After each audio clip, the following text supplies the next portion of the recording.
Ahora estamos con Rosa Bartra, primera vicepresidenta del Congreso de la República. Rosa, ¿cómo está? ¿Cómo le va? Buenas noches, Jaime. Un gusto, como siempre, compartir con usted. Gracias por haber venido en un día complicado, porque ahora la mayor parte de los congresistas están en el terreno, en el campo. ¿Usted se ha quedado en Lima? No, ciertamente. Yo acabo de llegar de mi región, de la región La Libertad, que ha sido una región duramente golpeada. Hemos estado en un trabajo muy intenso con la población, articulando, gestionando. Mi región ha sido duramente golpeada. Hablamos de casi 30.000 damnificados, 13 muertos, desaparecidos y un daño no calculado todavía a la infraestructura. Trujillo nunca ha soportado 7 huaicos. La activación de prácticamente todas las quebradas ha sido terrible. He estado personalmente rescatando, en algunos casos ya cadáveres, en otros casos heridos. Hemos estado ayudando. Me he quedado aislada un par de veces. Realmente es lamentable lo que está pasando. Y quiero destacar, saludar la enorme solidaridad que estamos demostrando los peruanos en este momento. Una solidaridad que ha hecho que podamos soportar una de las peores crisis por desastres naturales que hemos vivido nunca.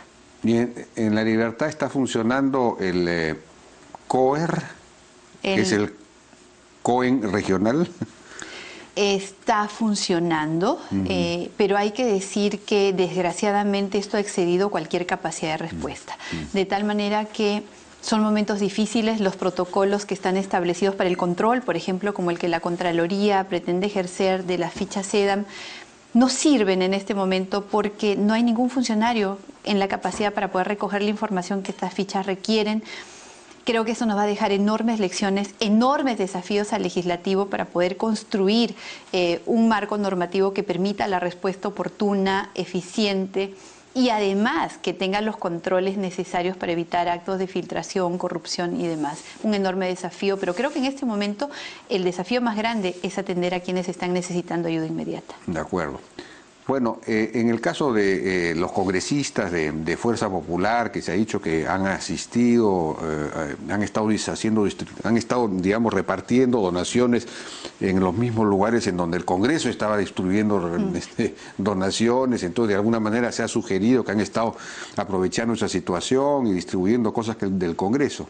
Me parece bastante perverso hacer insinuaciones de ese tipo en este momento. Si coincidimos, a lo mejor en algún momento es porque precisamente visitamos los sitios que han sufrido el mayor daño. Quiero descartar totalmente cualquier insinuación que haya con respecto a un uso indebido de los recursos que el Congreso asigna para ayuda humanitaria con los recursos que los partidos políticos, que las organizaciones o que los congresistas estamos destinando para poder apoyar. Este es un momento para estar unidos, para alinearnos en una misma dirección, para decir la verdad y para evitar cualquier tipo de aprovechamiento perverso para desprestigiar instituciones, sobre todo el Congreso de la República, que está haciendo un enorme esfuerzo por hacer las cosas de manera correcta y transparente. Ahora, lo que nadie entiende es por qué Fuerza Popular ha presentado este proyecto de ley que algunos han calificado de potencialmente atentatorio contra la libertad de expresión, por el cual ninguna persona que ha sido o que está siendo investigada o que ha sido condenada por ciertos delitos pueda ocupar cargos directivos o periodísticos en un medio periodístico. ¿Y qué sentido tiene? ¿Por qué? ¿A qué se debe presentar un proyecto de ley de ese tipo? Bueno, los congresistas tenemos iniciativa legislativa individual y necesitamos, para poder presentar un proyecto de ley, que a la iniciativa que presentamos convenza a un mínimo de 6 legisladores y se presenta. Yo saludo en primer lugar la presentación de este proyecto de ley, que no lo he suscrito, pero que creo que abre un debate bastante interesante. Creo que el apasionamiento que se está mostrando en este momento es también saludable, porque la corrupción, Jaime, ha atacado gravemente a nuestra sociedad y la ha atacado en todos los niveles de gobierno, ha atacado en el sector privado y también en el sector que tiene que ver con la comunicación. En primer lugar, yo quisiera decir que Este es un como proyecto... congresista, como persona, respeto y voy a luchar porque se respete la libertad de información y la libertad de expresión, que son libertades vinculadas. Pero eso, absolutamente. Rosa, pero eso se demuestra en los hechos. Y no, digamos, presentar un proyecto de esta naturaleza contradice esa decisión o esa vocación. La pregunta es por qué, digamos, esto es una posición oficial de Fuerza Popular. ¿Por qué Fuerza Popular como tal está presentando esto? Porque están defendiendo el proyecto. No es una cosa que se le ocurrió a una legisladora y lo ha presentado y reunió a 6 amigas y lo presentaron. Es una cosa, he leído, por ejemplo, un tuit del secretario general de Fuerza Popular, José Klimper, que dice: el debate está planteado y es necesario, sin pasiones, sin soberbias, sin descalificar a los participantes y concentrándonos en argumentos. Es decir, está defendiendo la presentación del proyecto de ley. Es una es una posición de Fuerza Popular, teniendo el pasado que ha tenido el fujimorismo en afectación de la libertad de expresión en la época de Montesinos. Es decir, ¿cómo se les ocurre? Es decir, políticamente es un grave error. Yo quisiera hacer 3 precisiones, Jaime, si me lo permite, a propósito de lo que usted acaba de afirmar. Primero, es un proyecto de ley, no es una ley. Ni siquiera ha tenido un debate interno, ni siquiera un debate interno, y que abre el abanico. Y lo que Pepe Klimper, no he leído el tuit, pero usted lo acaba de leer y lo entiendo perfectamente en la misma línea. Bienvenido al debate, sin apasionamiento, en un contexto del año 2017 en el cual tenemos que hacer un corte. Lo que pasó antes lo dejamos para los sociólogos, los historiadores y para nosotros que sabemos leer la historia y aprender de nuestros errores, pero mirar al futuro con optimismo y con absoluta conciencia de lo que significa ser responsables para enfrentar la corrupción. Y no me va a decir usted, Jaime, que la corrupción no ha entrado a los medios también. Y no es yo escucho mucho esto, por ejemplo, que no estoy de acuerdo, porque yo no estoy de acuerdo que se vulnere la presunción de inocencia. Sin embargo, no estamos hablando de cualquier delito, ni estamos hablando de cualquier editor, redactor, accionista o dueño de un medio de comunicación, sino estamos hablando de aquellos que contratan con el Estado y que en mérito a esa contratación con el Estado cometen un delito que lo defraude, un delito contra la administración pública.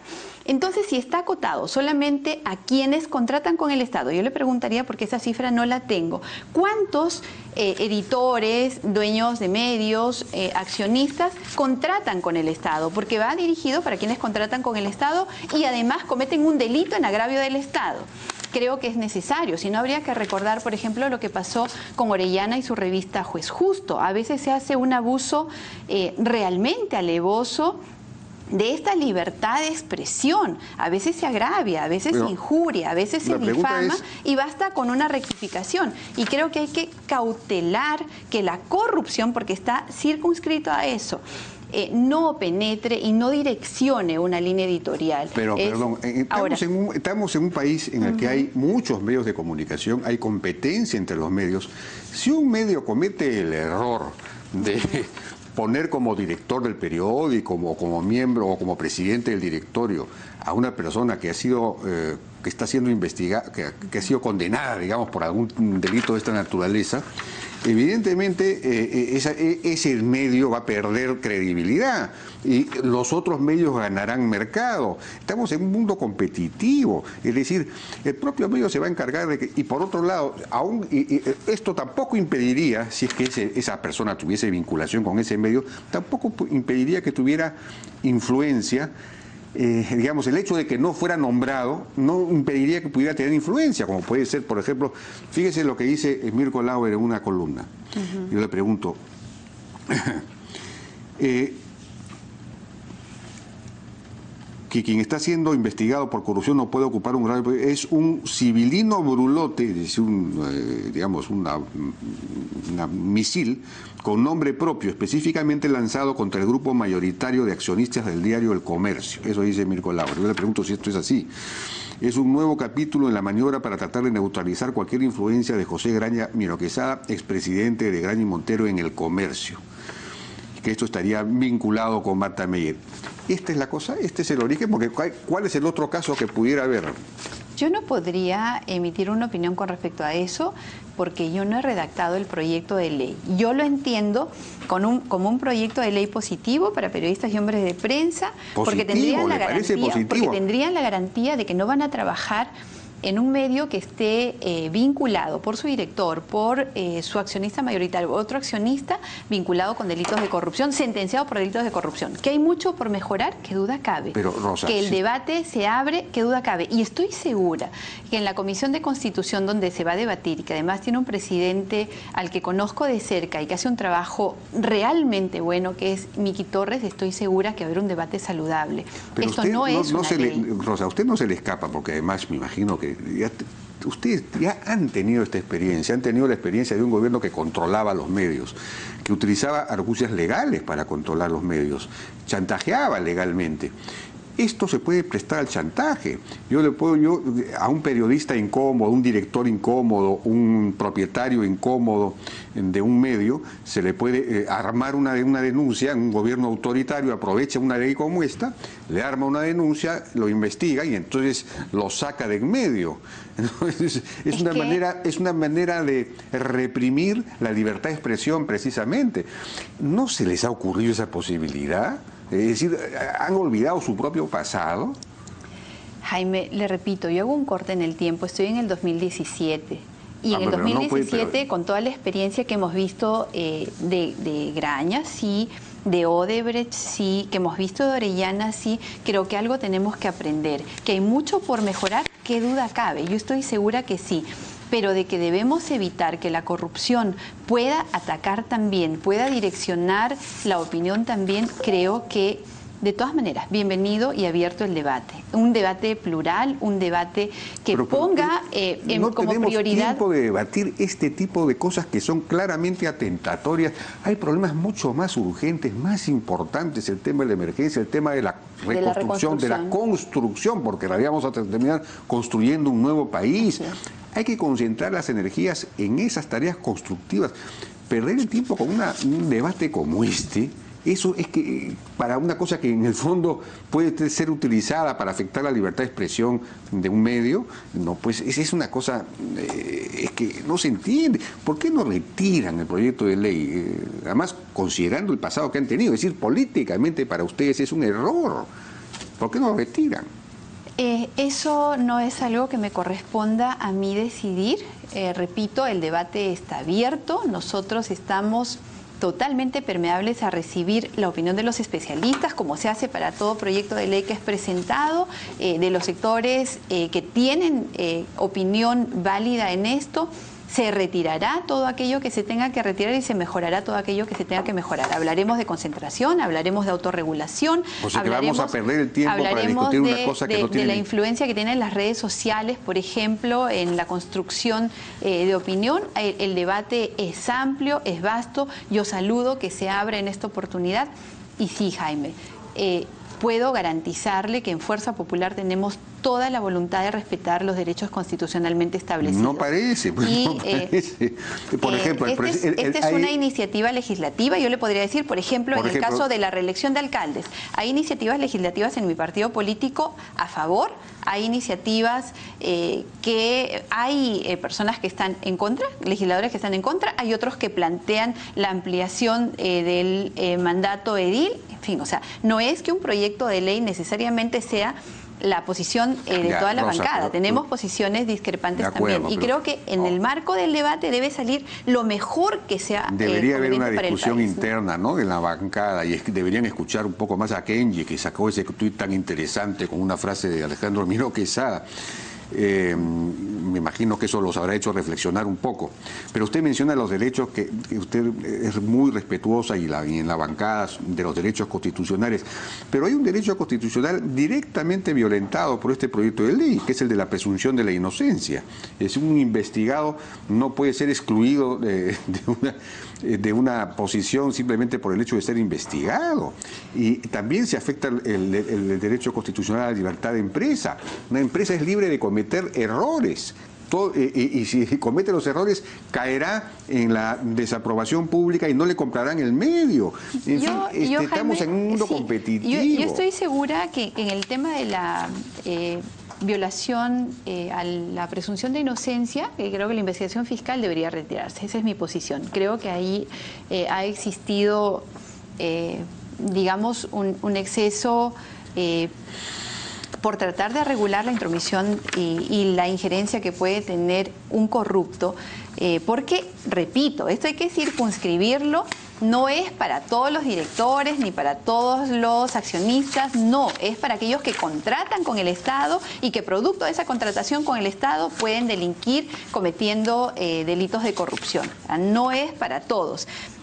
Y bueno, con respecto a lo de Alejandro Miro Quesada, él también dijo libertad para informar y opinar sin traba alguna, independencia. Pues para que la opinión expresada sea del propio periódico y no de terceros, honestidad para usar esa libertad y esta independencia en la búsqueda de la verdad y de acuerdo con un profundo sentido de responsabilidad. Eso depende del medio. Si el medio no es consecuente con sus propios principios, caerá en su lectoría, caerá en su rating, en fin. Eso es el público el que decide. No puede haber una interferencia de esta naturaleza.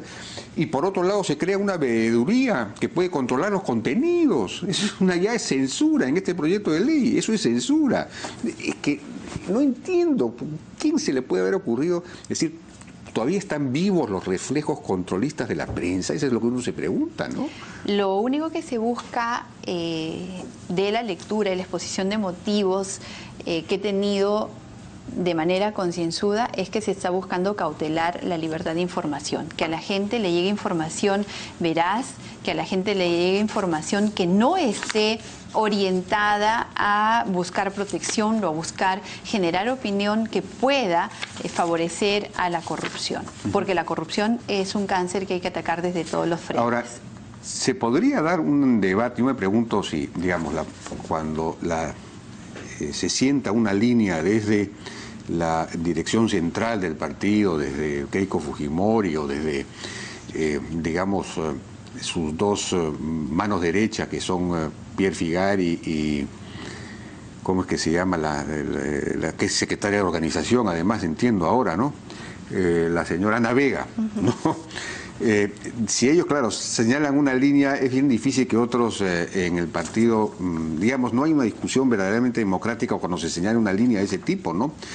Sería interesante que haya una discusión. No, eso no es verdad. En realidad nosotros tenemos discusiones que muchas veces suelen ser muy apasionadas, en las cuales cada uno de los legisladores tiene la posibilidad de expresar lo que siente, expresar su opinión, y muchas veces nosotros hemos de verdad, producto de esta discusión, arribado a conclusiones que no necesariamente son las que se plantearon inicialmente. Hay democracia en Fuerza Popular, hay discusión interna, este proyecto todavía no ha sido debatido y yo estoy segura que producto del debate vamos a tener un producto muy interesante que mostrarle al país. Bueno, yo saludo, bueno que se dé un saludo debate. Que también tengamos en esto el interés que ha despertado, sin sobrereacción, no se va a vulnerar ninguna libertad, estoy segura de eso, y sí, bienvenido el debate, nos hace bien a todos.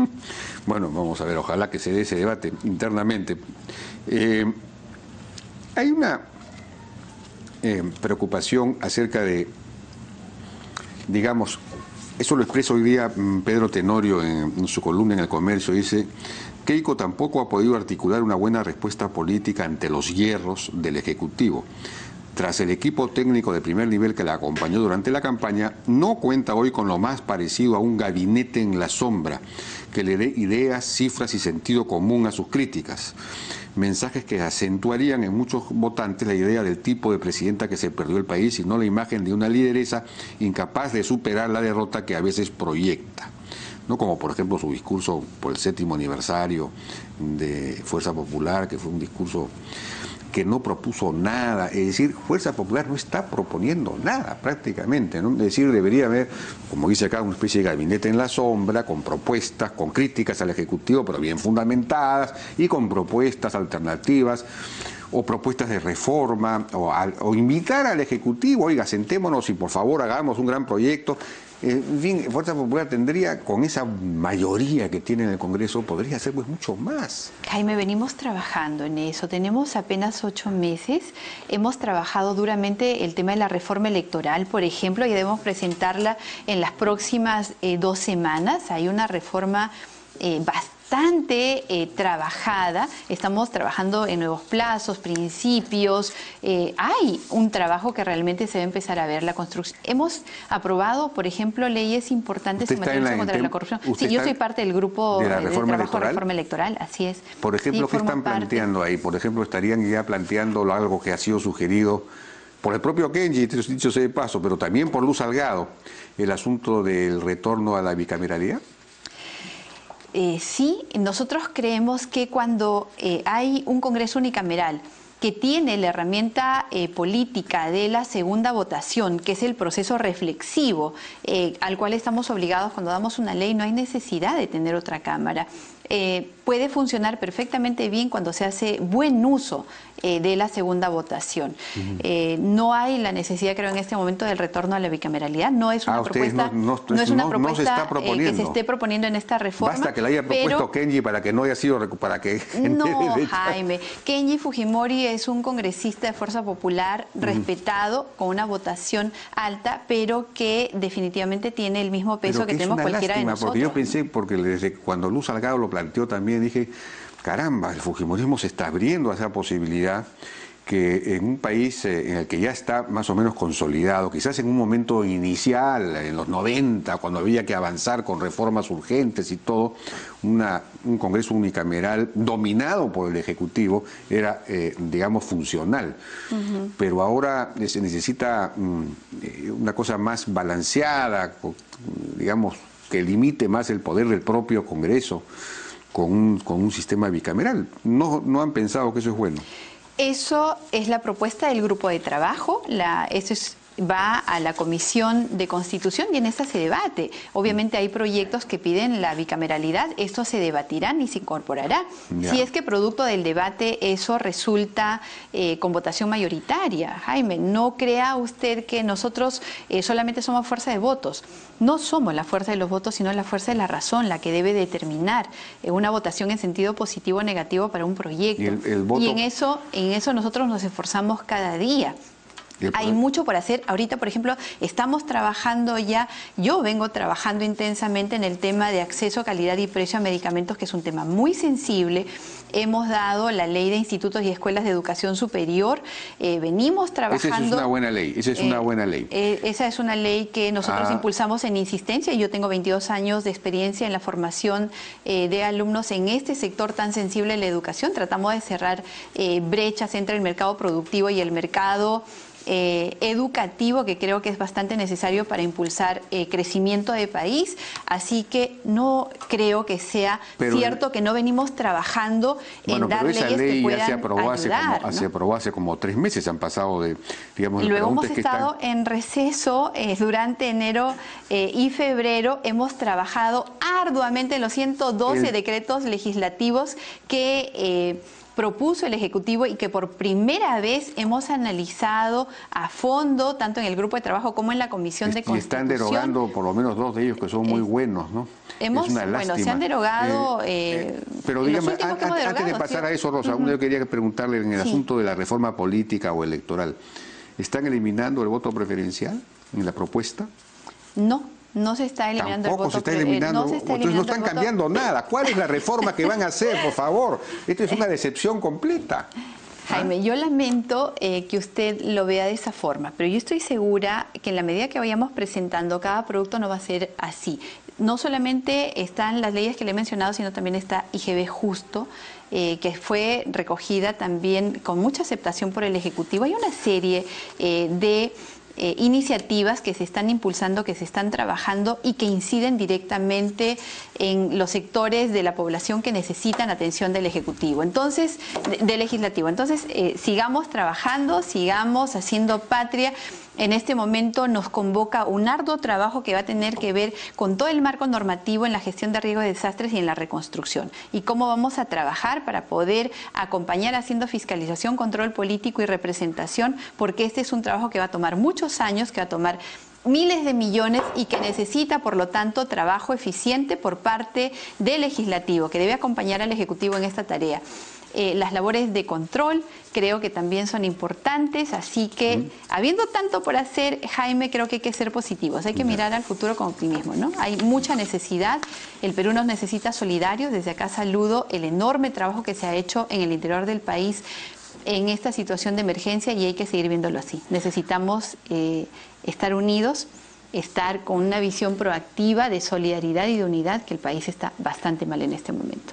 Bien, Rosa Bartra, congresista de Fuerza Popular. Gracias por su participación en la Hora N.